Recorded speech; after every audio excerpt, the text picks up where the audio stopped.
we're going to continue the theme of data and statistics and numbers, and we have this very detailed spreadsheet. Enrique and his team put this together, and the handout's coming around, so you don't have to squint. You can squint at your paper and not the screen. This is our about a 12-year projection, financial projection. Enrique has been doing this for quite some time, and as an effort to gauge revenues and expenses, and of course taxes, and where the revenues come from, all those sort of things.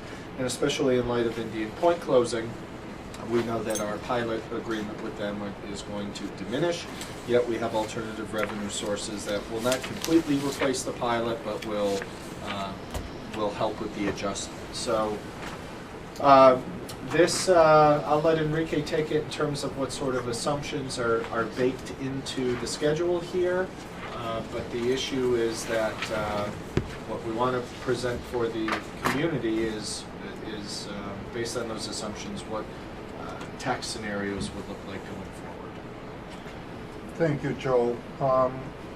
So the 2019-2020 year is not projected. It's exactly what happened, what we're going through, and we got a 2.64 tax levy increase.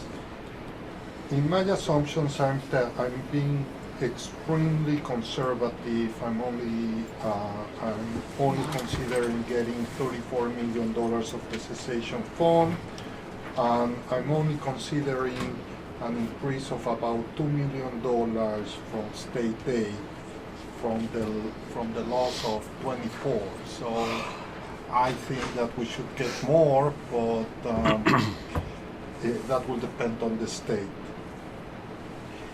For the next year, the 2020-21, and going forward, I'm expecting a 2% increase. So you know, for example, we just got the TRS number, and TRS is going up 15% from last year.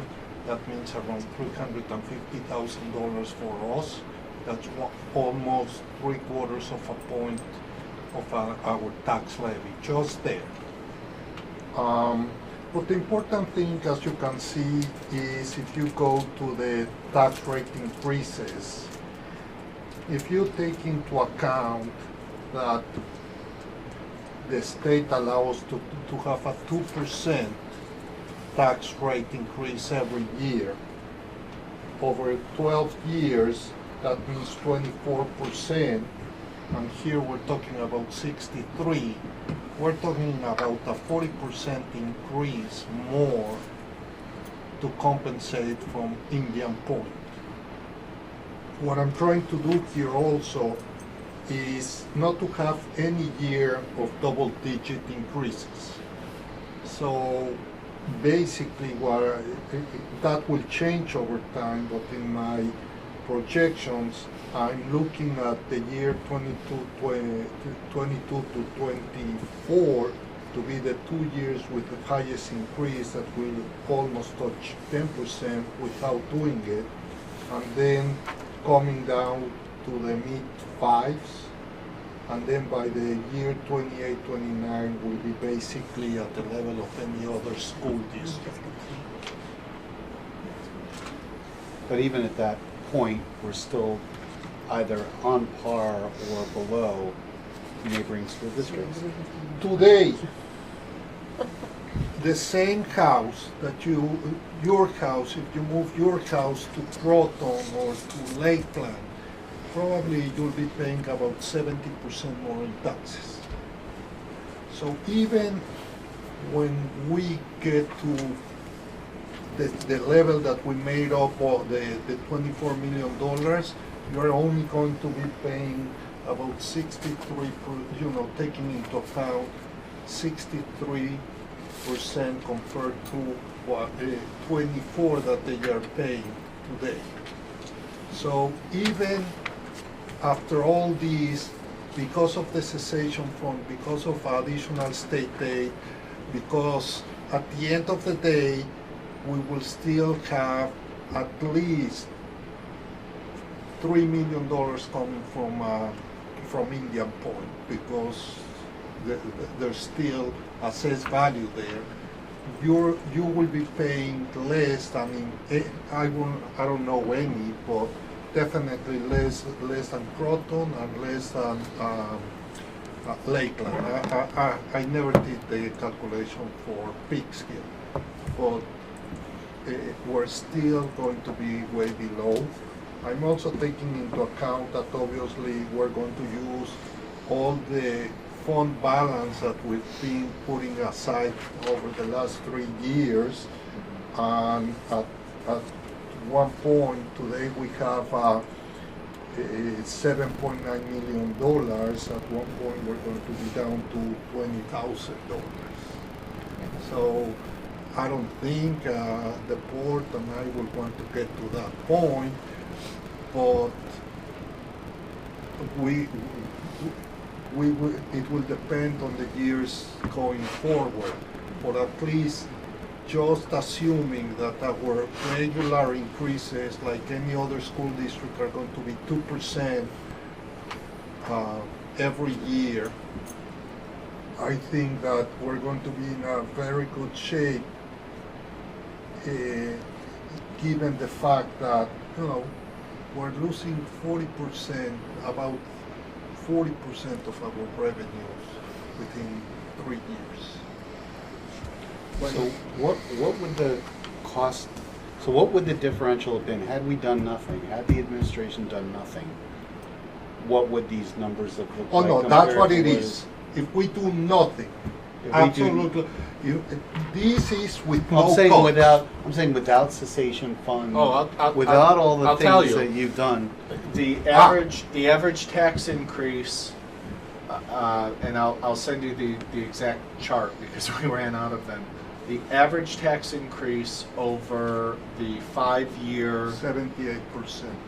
was on average 13 plus per year, 13% increase each year. So 13, then 13 more, 13 more. Compounded 13. Compound. Yeah, I think just, when people see this, if they see this just alone, that will make them say, oh my God, I can't believe what's happening. I think we need to put it into perspective that Sure. this is after a lot of work that was done to get this down from where it would have been. Sure. And I think it's really important to put the comparison right in there. These were a lot of numbers that I just wanted to show, but for me a very good number is going to be to deduct, for example, next year's 7.19 to the 2% that basically every school will go through. So it's a net 5. It's a net, and it's a 5 on top of what every other of what we had done it if Indian Point was not going to Right. close. Yeah. So a net- we're a net asking 5 you more. exactly. We're asking you to put 5% more in taxes because Indian Point is closing. The following year is 4% and et cetera, et cetera. So that would be the case because I'm taking into account that our budgets are going to increase 2% per year. And that's baked into the And by the way, expense. that if we don't make any cuts on any of the programs, we'll keep absolutely every program as is. Like Every if staff Indian member. Point never closed, you are going to see in a couple of weeks the study that says how much we will save if we do Princeton, if we close schools, if we do some changes in the high school, some changes in the middle school, and that would be starting not in the 2020-21 year, but in the following year. So for next year, I'm basically, without having started the budget, saying that we're going to be around 7.2, and then there's going to be a decision from all stakeholders, from the board, from the community, as to decide if you want to have a lower tax rate, what is it that you want to not cut? Maybe it's only restructure. Because in some of the cases we're talking about restructuring programs that obviously if we haven't done it, is because we believe this is the best way to teach the kids. But I think two takeaways. One, this is a expense projection based on everything we currently have in today's program, extrapolated out, and that these projected tax increases are way, way lower than what we calculated when Indian Point announced their closure. They're not 13%. You know, and we shared that number not to light people's hair on fire and sell their home and get out of here, but to use that as a tool to advocate. And this does not include any revenue from the decommissioning company that might or might not be agreed to? that's what I'm saying. I've been very conservative. Our pilot to date says that after 4 years, we get only $1 million. I just put that $1 million because Okay. I like that. We don't know how that's going to end, though. And I prefer, and I don't want to tell you, oh, you know, don't worry, we can do everything, because they are going to add $4 million, and then suddenly the $4 million are not there. So that pilot is inclusive of other pilots too. It's not just the Indian Point, because there's one line item Oh, for yeah, pilots. it's- You're saying we have 1 million, four but I see pilots. We have 5. more than one pilot. That's what I was Yes, asking. yes, Okay. we have 4 pilots. Okay. I just want to be clear, like if this is going to be public record and people are going to see this, I think they need to understand what's in each line item Yes. and what it means. And that Yeah. pilot is not just the Indian Point Correct. pilot. The cessation fund is what we know right now. This does not include any revenue related to the decommissioning company that may or may not be agreed to in the future. So, you know, it's not. This is not the final picture. Correct. Again, The other- the final, this change from the one Joe sent you last week, Yeah. because on Friday I got the new TRS, so I told Joe, you know what, let me update it for today. So this is a constant change. Every year it's going to change. Maybe with our advocacy, they can start paying us more state aid before the 2 years that it's supposed to happen. But this is as we know it, that will happen. In December, our December 18th board meeting, we're going to have George Oros come. George Oros is the economic development consultant who works both for the town of Cortland and the Chamber of Commerce. So he's been tasked with how do we create more business opportunities within the town and within the chamber, but specifically within our school district, because if we take vacant property and create businesses, industry, or residential, we'll receive tax revenue from that, and that, you know, will change all of this to the better. It will knock down these projected tax increase numbers. And also peak scale, you can talk about peak scale, that John de Benedictis talked the other board meeting. We've been talking to the town to the city of Peekskill. It looks like everything, or most of it, is in our district. So there's a potential for There's a development potential in the city, development. but is on our northwest corner of the district, and it's, you know, in discussion phase, but, you know, That can be $300,000-$400,000 a year in Flipping. new revenue. But there also is additional expense too, because they might have children. that well, it depends come what in. it is. If it's It residential, really yes. depends. If it's commercial, no. Okay. And if it's residential, and you know, we have the fixed cost, and we don't need to add to the fixed cost, because that really depends. But usually, you win on any development, Yeah. unless it's, you know, obviously.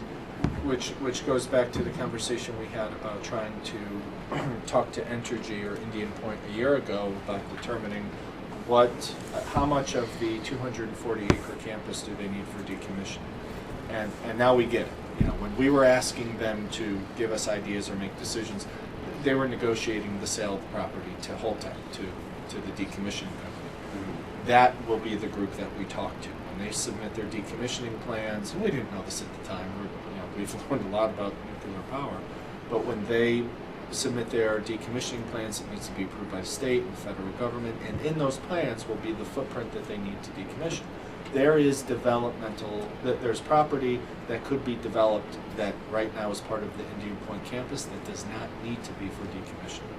So, we have the state ready to provide incentives, but the actual transfer has to happen in 16 months, and then that will be more of a legitimate conversation.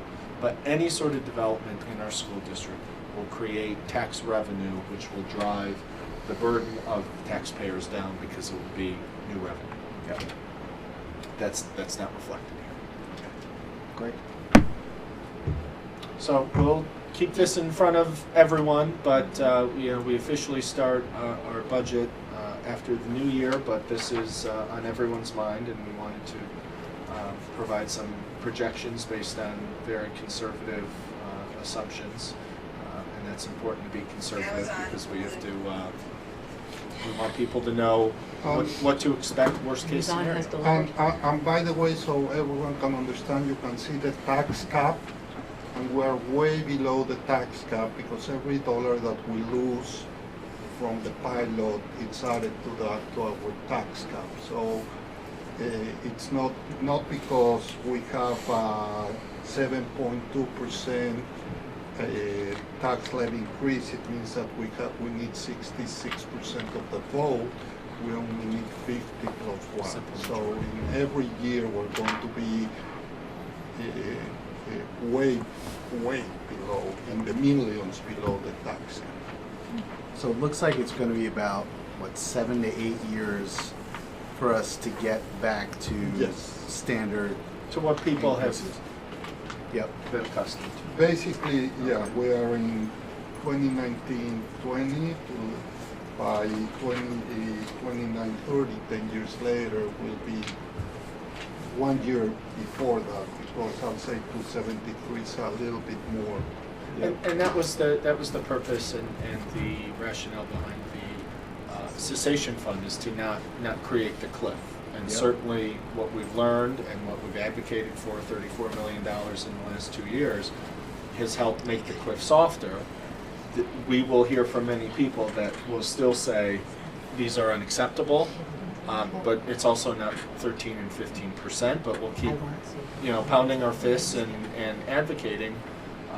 But the deal, I try to say this to groups in the community as politely as possible, that the deal is up. Right. The ride's over. There's there's a consequence to the plant shutting down, and the consequence is that burden gets shifted. Our goal is to reduce that burden on our residents, but it's also not entirely in our control. Yeah. The sales tax number that's up there, that's the Westchester County sales tax that The addition is the 400,000. That's in the only place that I told Joe I was going to be a little bit more aggressive, because in I think 2 or 3 years it has to be renewed, right? It has to be renewed. So, but I said, it won't change more. I just don't want to see it coming down and up again. So I'll just keep it. But that's. And they did announce county taxes would be a little lower. I think that gets funneled through the town. Is that right? They said something about county real estate taxes were going to be lower because of all this new revenue from the sales tax. Oh, Yeah. I heard that. had heard something possible. about Our agreement, our piece of this revenue stream is just through the sales tax. So that doesn't get. There's a percentage that goes to each municipality, and then I think 20% to the municipalities. Yeah, we have and town and we have 10%. school taxes. Yeah, so I would assume if there was any county tax, it would fall through the town. Because I don't get a county tax bill. Correct. Oh no, you get it with your town tax. Yep. Yes. It says it on it. I'm like, mine says So it. we'll keep this in front of us, especially as we jump into It's a line budget item, yeah, in but I mean, January. it's part of the total Yes. town bill. Yeah, you pay one bill. I pay they one split bill it. and it's itemized. All right, thank you. Thank you, Corey, for those clarifications, and thank you, gentlemen, for a very comprehensive look at our financial picture.